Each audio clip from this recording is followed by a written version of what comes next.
अध्याय 13। फिर मुझे इसके बारे में क्यों नहीं पता। अगर यह व्यवसाय इतना ही अच्छा है तो फिर मुझे इसके बारे में अभी तक बताया क्यों नहीं गया। क्योंकि संसार भर में आलसी लोगों की कमी नहीं है। उन्होंने कभी इस बात की आवश्यकता महसूस ही नहीं की कि इस बारे में आपको भी बताया जाए, क्योंकि वे आपको कष्ट नहीं पहुंचाना चाहते हैं, परंतु उन्हें नहीं पता कि ऐसा करके वे स्वयं को ही नुकसान पहुंचा रहे हैं। यदि यह पुस्तक आपके बॉस के हाथ लग गई तो यह बात तय है कि वह यह कभी नहीं चाहेगा कि आप इस पुस्तक को पढ़ें। ऐसा क्यों? क्योंकि यह उनके हित में बिल्कुल नहीं है।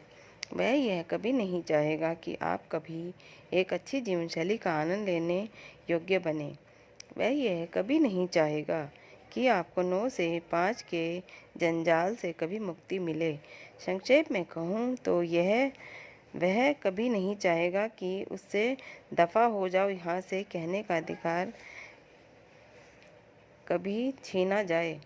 दुनिया ऐसे बहुत सारे लोगों से भरी पड़ी है जिन्हें प्रत्येक विषय की सारी जानकारी है। मैं सिर्फ आपके ऑफिस में बैठे बॉस की बात नहीं कर रहा हूँ। मैं उन सभी लोगों की बात कर रहा हूँ जो आपको अपने इशारों पर नचा रहे हैं, फिर चाहे वे सरकार में बैठे हों, शिक्षण संस्थाओं में, व्यापार में, आपके आस पड़ोस में या फिर आपके परिवार में। उन सभी को यह गलतफहमी पैदा हो चुकी है कि प्रत्येक विषय में वे आपसे ज़्यादा ही जानते हैं। शक्ति का अधिकार। सच्चाई तो यह है कि सत्ता पर अपना कब्जा जमाए लोगों को भी अब उनसे इसके छिन जाने का डर सताने लगा है। उन्हें इसकी गूंज चारों दिशाओं से सुनाई देने लगी है और वे क्या कहते हैं, चिल्लाने वालों का गला घोट देते हैं।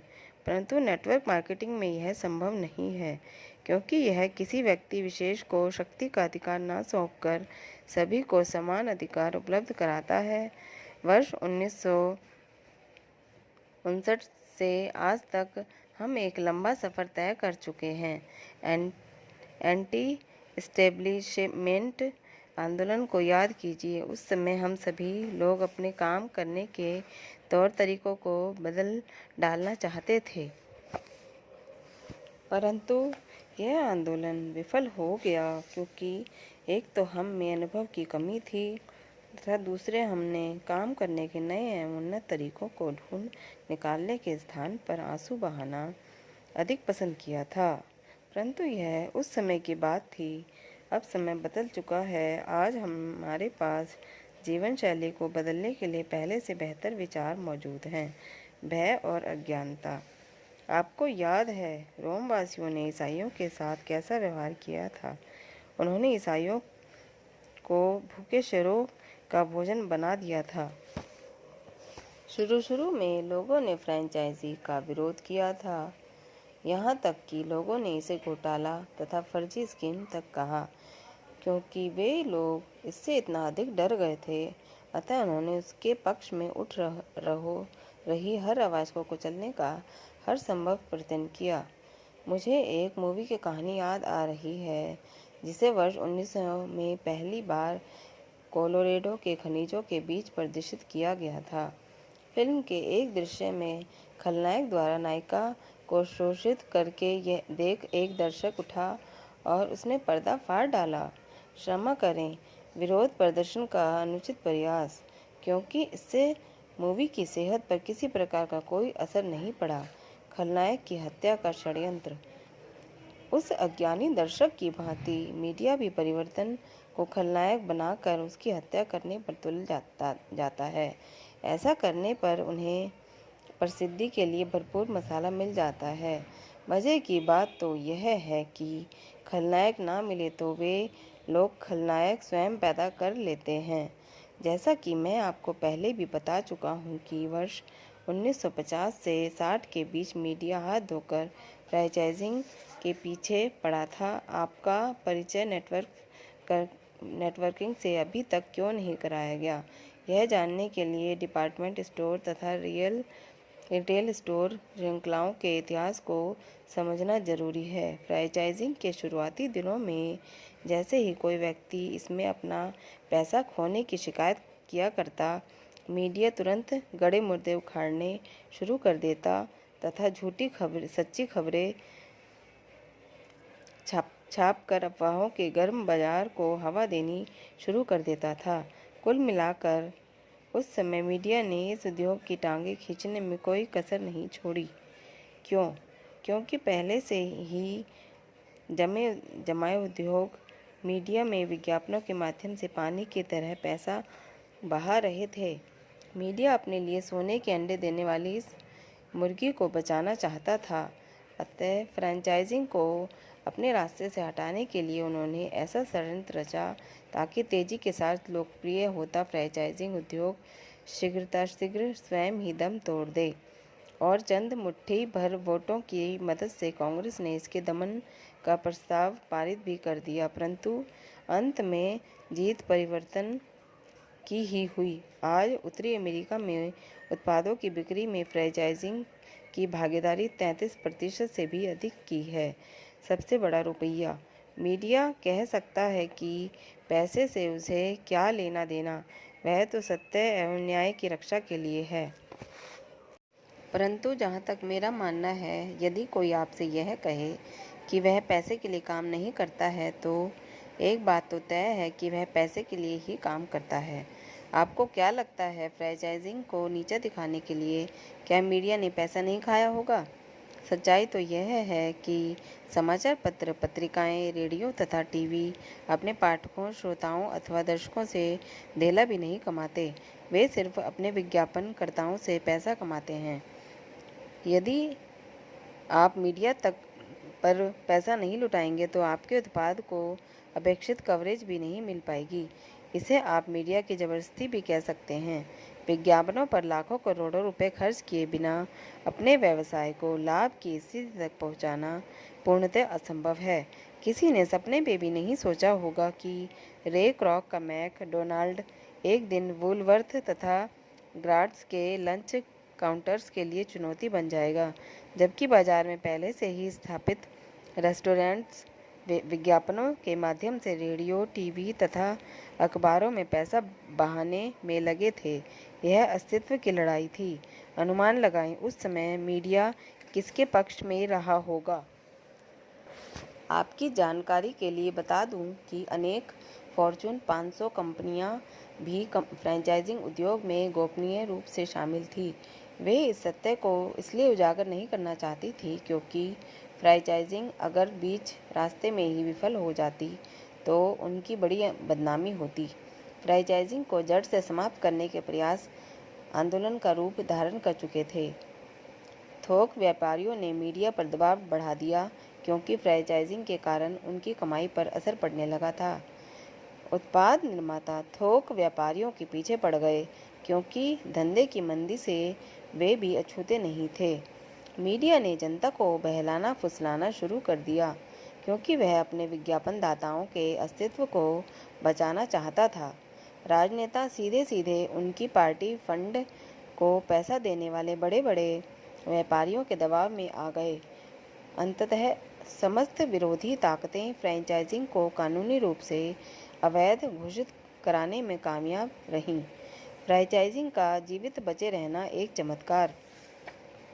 परंतु दूसरी ओर यह बात भी सत्य है कि अनेक विरोधों के बावजूद फ्रेंचाइजिंग न सिर्फ जीवित बचे रहने में कामयाब रही, बल्कि इसने तरक्की भी की क्योंकि यह काम को बेहतर तरीके से करने की उन्नत प्रणाली थी। आज हम जो भी उत्पाद अथवा सेवाएं खरीदते हैं, उनमें से 33% से भी अधिक फ्रेंचाइजिंग के माध्यम से हम तक पहुंचते हैं। फिर चाहे वह मैकडोनाल्ड हो, डकिंस, डोनट्स, जेजरसाइज, मेल बॉक्स या फिर हॉलिडे इन। आज यह उद्योग न सिर्फ वार्षिक 10 खरब डॉलर का व्यवसाय कर रहा है, बल्कि दिन दूनी रात चौगुनी गति से तरक्की भी कर रहा है। क्या आज किसी समाचार पत्र अथवा पत्रिका में फ्रेंचाइजिंग के खिलाफ कोई आलेख भी छपता है? यह टीवी पर इसे लेकर कोई नया बवाल बिल्कुल नहीं। आज फ्रेंचाइजिंग हमारे दिलो दिमाग पर इस कदर छा गई है कि इसे लेकर किसी भी प्रकार के सवाल पैदा करना असंभव जान पड़ता है। क्या आप किसी ऐसे उद्योग का नाम भी गिनवा सकते हैं जो आज मीडिया को फ्रेंचाइजिंग से भी अधिक विज्ञापन देता हो? क्या फ्रेंचाइजिंग ने हजारों लाखों लोगों को रोजगार के अवसर उपलब्ध नहीं कराए हैं? क्या इस उद्योग के चलते आम जनता, व्यापारियों, उद्योगपतियों, सरकार तथा राजनेताओं को लाभ नहीं पहुंचा है? मैं तो एक ही बात कहूँगा, सब पैसे का खेल है। अब नेटवर्किंग की बारी। ऊपर तो घटना मैंने जो आपको बताई, आपको नहीं लगता कि वही सब घटनाक्रम आज नेटवर्किंग के साथ दोहराया जा रहा है? आज नेटवर्किंग कंपनियां अन्य उद्योगों के मुकाबले विज्ञापनों पर अंश मात्र ही खर्चा कर रही हैं तथा हम सभी जानते हैं कि मीडिया को यह बात फूटी आंख भी नहीं भाएगी। नेटवर्क मार्केटिंग को मिल रही भारी सफलता ने इसकी चुनौतियों को और भी गंभीर बना दिया है। दुनिया भर में लाखों करोड़ों लोग इस व्यवसाय में शामिल हो रहे हैं। करोड़ों संतुष्ट उपभोक्ता तथा अरबों रुपयों के उत्पादों की बिक्री इस व्यवसाय की सफलता का प्रत्यक्ष प्रमाण है तथा यह बात अन्य उद्योग के स्वामियों को बिल्कुल भी हजम नहीं हो रही है। वे अभी भी इस संदेह की दृष्टि से देख रहे हैं। उन्हें अभी भी नहीं लगता कि नेटवर्किंग आने वाले समय का सबसे बड़ा व्यापार साबित होगा, परंतु ऐसा अवश्य होगा क्योंकि हमें उनके द्वारा चुराए गए हमारे सपने को पूर्णतः प्राप्ति के लिए प्रशिक्षित किया जा रहा है। प्रतिस्पर्धा की व्यवस्था। जरा सोचिए, आप अपने व्यवसाय में हो रहे निरंतर नुकसान को लेकर चिंतित हैं। आपकी कंपनी के नुकसान के लिए एक ऐसी नेटवर्किंग मार्केटिंग कंपनी जिम्मेदार है जिससे मुकाबला करना आपके वश से बाहर की बात है। ऐसे में आप क्या करेंगे? तथा मान लीजिए आप होलसेलर, ब्रोकर, रिटेलर तथा मीडिया आदि में से एक हैं और आप किसी नेटवर्क मार्केटिंग कंपनी के कारण अपने अस्तित्व की रक्षा के लिए प्रयत्नशील हैं, तो आप क्या करेंगे? स्टेट अटॉर्नी जनरल के ऑफिस में यदि आपका कोई मित्र है तो जाहिर सी बात है आप उसे फ़ोन अवश्य ही करेंगे, नहीं करेंगे क्या? और यदि आपकी पहुंच बहुत ऊपर तक है तो शायद आप किसी राजनेता को भी फ़ोन लगाएं, नहीं? यदि आप किसी कंपनी में वाइस प्रेसिडेंट के पद पर कार्यरत हैं तो आज नहीं तो कल आपको अपने शेयर धारकों को इस बात का जवाब देना ही होगा कि अमुक पिरामिड स्कीम के चलते आपकी गिनती हुई बिक्री को बचाने के लिए आपके पास कौन सी कार्य योजना है।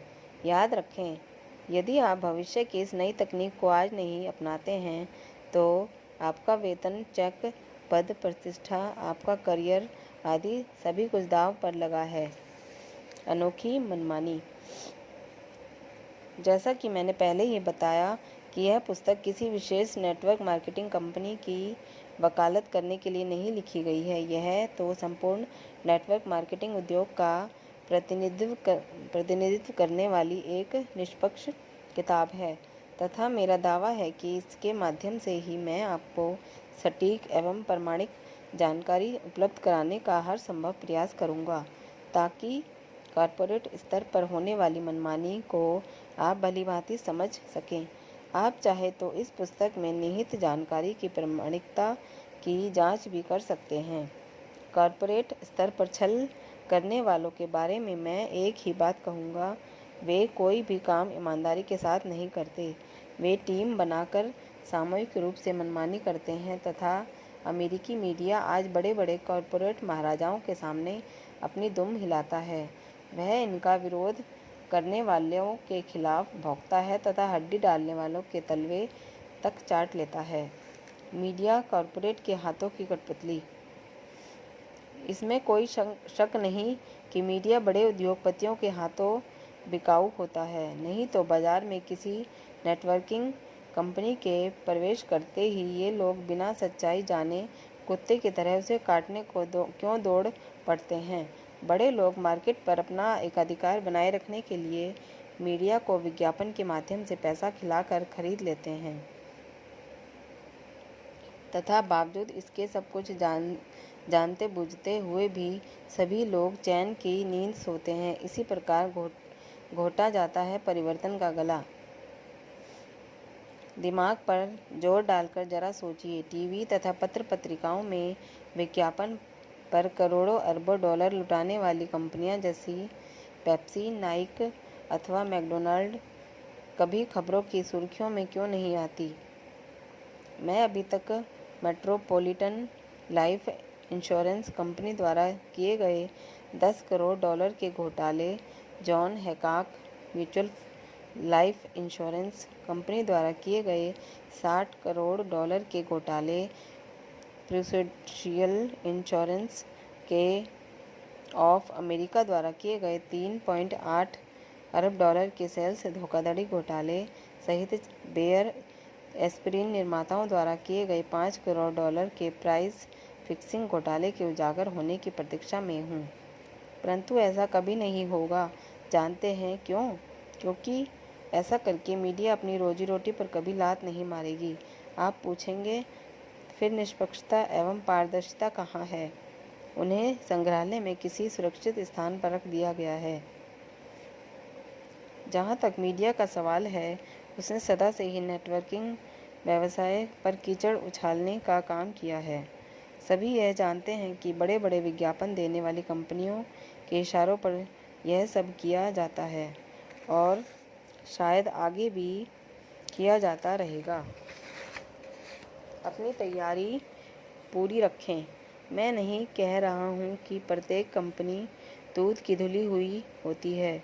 रियल एस्टेट का व्यवसाय हो, बैंकिंग, स्टॉक मार्केट या फिर नेटवर्क मार्केटिंग, प्रत्येक उद्योग में अच्छी बुरी सभी तरह की कंपनियां होती हैं। आप आँख मूंद कर किसी पर ना तो विश्वास कर सकते हैं और ना ही करना चाहिए।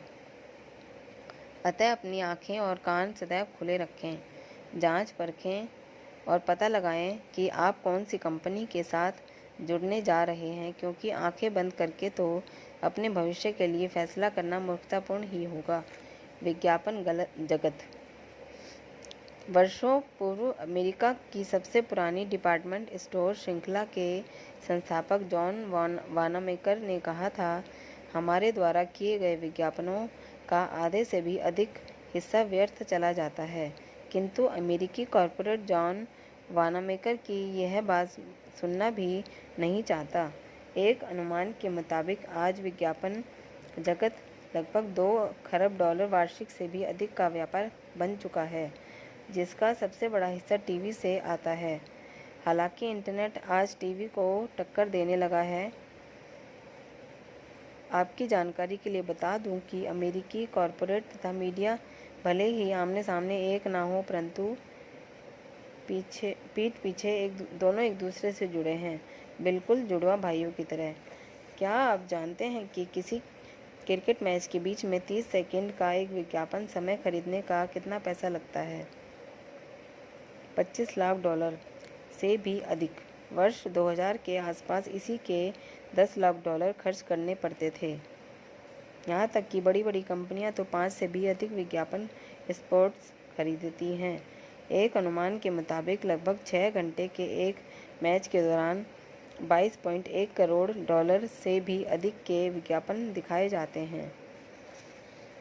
क्या आपने किसी मैच के दौरान कभी किसी नेटवर्क मार्केटिंग कंपनी के विज्ञापन देखे हैं? शायद कभी नहीं। तथा मीडिया ऐसे किसी उद्योग को बिल्कुल भी पसंद नहीं करता जो विज्ञापनों पर पैसा बहाने से कतराता हो। नकारात्मक प्रेरणा। नेटवर्किंग के खिलाफ मीडिया द्वारा परोसी जा रही इस नकारात्मकता का क्या कोई सकारात्मक पहलू भी है? शायद, परंतु यहाँ मैं कहना चाहूँगा कि यदि ऐसा हुआ तो किसी को हो ना हो, परंतु मुझे इससे सबसे ज़्यादा खुशी होगी। यहाँ मैं आपको एक कहानी सुनाना चाहता हूँ। एक बार की बात है, 2 मेंढक दूध से भरे एक जार में गिर गए। जार काफ़ी गहरा था, अतः जार से बाहर निकलना काफ़ी मुश्किल था। दोनों ने काफ़ी कोशिश की, परंतु दोनों ही बाहर निकलने में नाकामयाब रहे। जार के बाहर खड़े अन्य मेंढक उन दोनों का मजाक बना रहे थे। परंतु क्योंकि दोनों में से एक मेंढक को ऊंचा सुनाई देता था, अतः वह उन्हें सुन नहीं पा रहा था और बाहर निकलने के लिए लगातार प्रयास किए जा रहा था। परंतु दूसरा मेंढक जार के बाहर खड़े चिल्ला रहे मेंढकों के उपहास से परेशान होकर अब थकने लगा था। परिणाम स्वरूप उसके प्रयासों में भी कमी आती चली गई। उधर दूसरी ओर ऊंचा सुनने वाला मेंढक जार के बाहर उन दोनों का मजाक बना रहे अन्य मेंढकों की बातों से बेखबर बाहर निकलने के लिए निरंतर प्रयत्नशील रहा। अतः उसकी मेहनत रंग लाई और एक बड़ी छलांग के साथ वह जार से बाहर निकलने में कामयाब हो गया। उसे बाहर आकर पता चला कि वहाँ उछल कूद मचा रहे अन्य मेंढक उसकी मजाक बना रहे थे, जबकि उसे ना सुन पाने की वजह से वह सोच रहा था कि वह उसे बाहर आने के लिए प्रोत्साहित कर रहे हैं। ठीक इसी प्रकार आज नेटवर्क मार्केटिंग में भी ऐसे हजारों लाखों मेंढक हैं जो मीडिया द्वारा निरंतर निरुत्साहित किए जाने के बावजूद अपनी कामयाबी का सफ़र सफलता के साथ तय करने में लगे हैं। अभिव्यक्ति की स्वतंत्रता। अब अमेरिका के संविधान में सभी नागरिकों को अपनी बात कहने की पूरी आज़ादी हो गई है। इसके अनुसार कांग्रेस को ऐसा कानून बनाने की इजाज़त नहीं है जो नागरिकों से उनकी अभिव्यक्ति की स्वतंत्रता के अधिकार को छीन ले। परंतु मेरे विचार से कुछ राज्य सरकारें तथा फेडरल ट्रेड कमीशन ऐसा कर रहे हैं जैसे कि संविधान उन पर लागू ही नहीं होता। आप आजीविका चलाने के लिए नौकरी करते हो या व्यापार, आपको कभी भी कहीं भी कितने भी लोगों के सामने खड़े होकर यह बताने की पूरी आज़ादी है कि आप कितना पैसा कमाते हैं। परंतु नेटवर्क मार्केटिंग में शामिल लोगों को इसकी आज़ादी नहीं दी गई है। जी हाँ, यह बात बिल्कुल सच है कि कुछ राज्यों में ऐसा करना पूरी तरह प्रतिबंधित है, परंतु हाँ, वे लोग बाथरूम में बैठकर अपने मासिक चेकों में लगे शून्य को गिन सकते हैं, किंतु यदि वे इन्हें सार्वजनिक करते हैं तो स्टेट अटॉर्नी जनरल उन्हें जेल की हवा खिला सकता है तथा फेडरल ट्रेड कमीशन उनकी संपत्ति तक हड़प सकता है।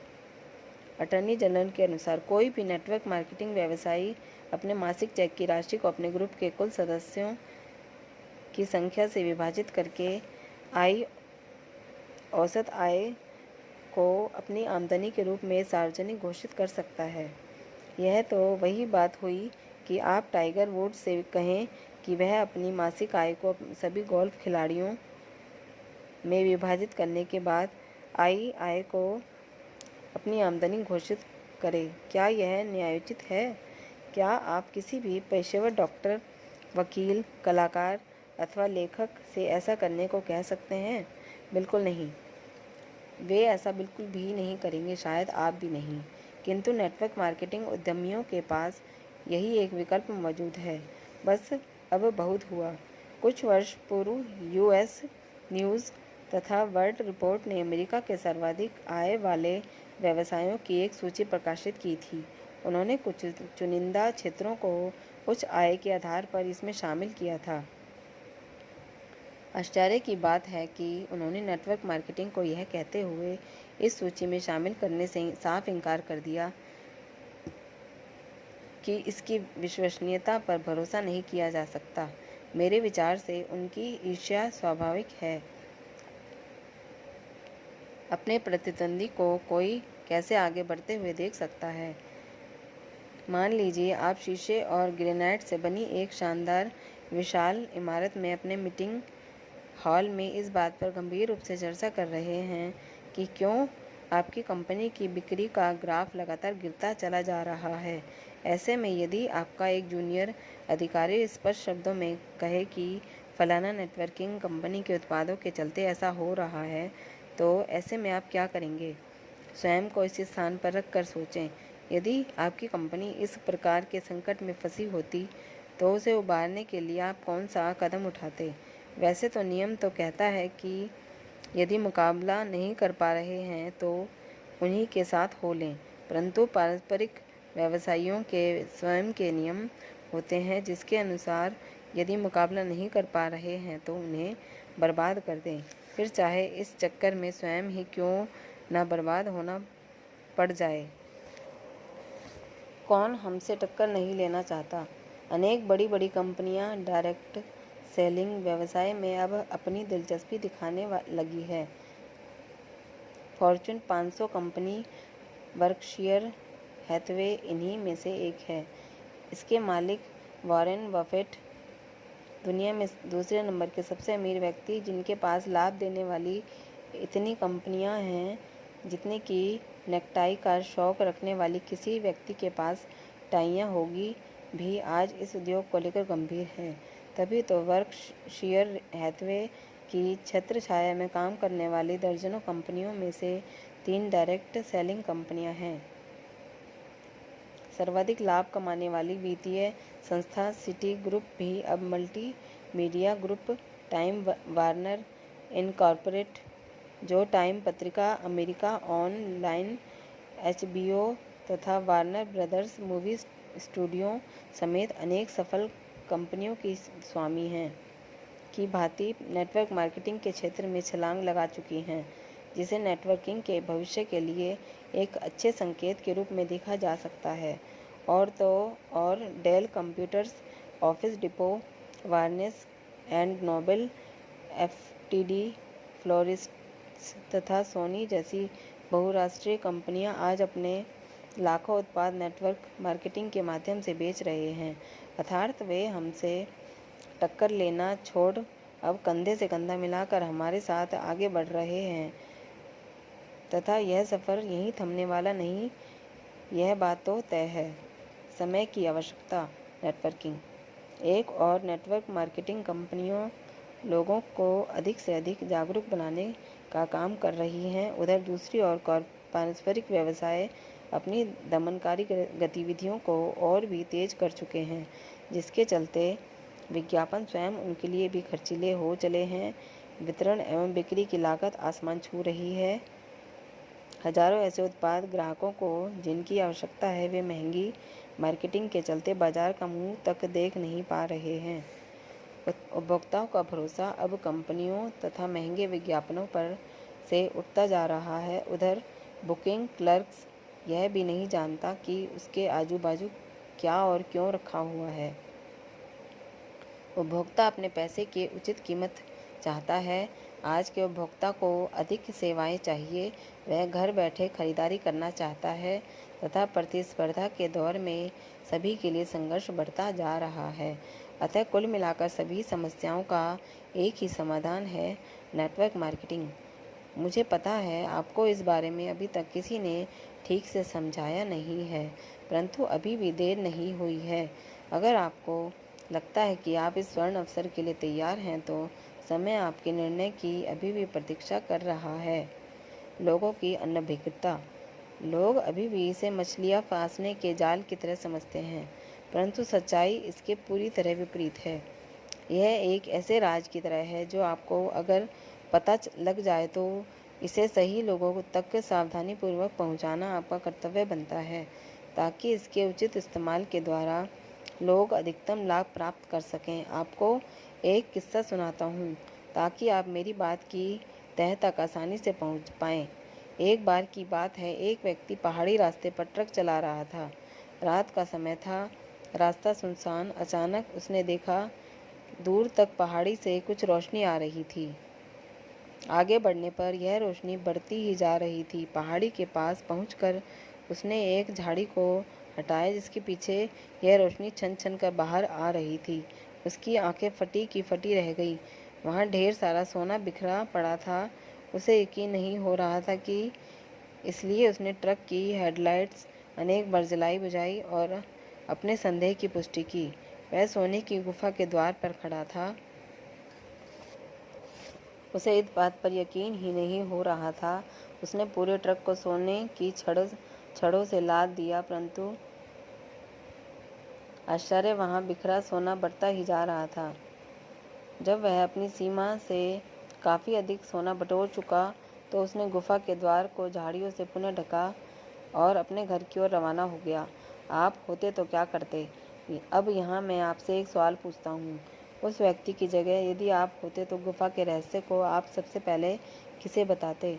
क्या आप स्थानीय समाचार पत्र में इसके लिए विज्ञापन देते, अथवा राह चलते लोगों को पकड़ पकड़ कर आप इसे यह बताते कि एक ज़बरदस्त खजाना आपके हाथ लगा है, या फिर यह खुशखबरी सबसे पहले आप अपने प्रियजनों को सुनाते?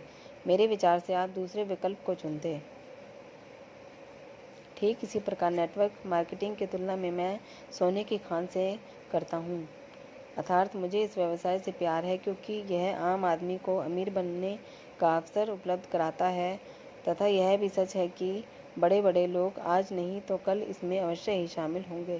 परंतु मेरा दिल कहता है कि ऐसा जितनी देर से हो उतना ही अधिक अच्छा है।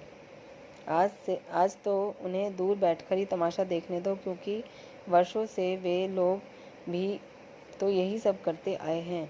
वे लोग भी अब नेटवर्किंग के ट्रेन में सफ़र करना चाहते हैं, जिसके लिए वे लोग उचित मौके की तलाश में हैं। फ्रेंचाइजिंग की तरह नेटवर्किंग भी जल्द ही खबरों डॉलर का उद्योग बनने जा रहा है, परंतु मेरी हार्दिक इच्छा है कि इसकी नींव आप और हम जैसे साधारण लोग रखें। जिन लोगों के सपने चुरा लिए गए हैं वे इस क्रांति की शुरुआत करें, जबकि बड़े लोगों को अभी भी इसकी गलतफहमी में जीने दो। पहले करने वाले होंगे लोग आखिरी, क्योंकि वक्त की अब बदल रही है घड़ी। मित्रों, समय की मांग है हवा के संग संग बहो, क्योंकि यही हवा आने वाले समय में तूफान बनेगी, जिसे लोग मल्टी लेवल मार्केटिंग के नाम से जानेंगे।